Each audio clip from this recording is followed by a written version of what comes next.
قال لها: انا لو طلبت منك نرجع لبعض تاني هتوافقي صح؟ قالت له: وافق ليه؟ قال لها: مش انت بتحبيني؟ قالت له: كنت. قال لها: لا، اللي بيحب حد ما يقدرش يكرهه. قالت له: مين قال لك اني كرهتك؟ الكره احساس، وانا ما بقتش حاسه ناحيتك باي حاجه. قال لها: يعني ما بقاش لي اي وجود في حياتك؟ قالت له: انت اللي طلبت.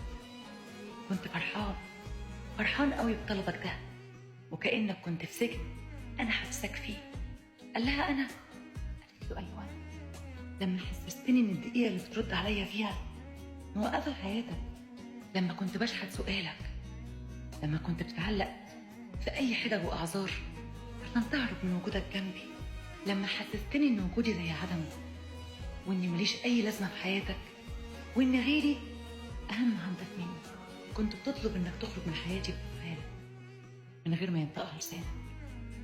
انت طلبت وانا نفذت.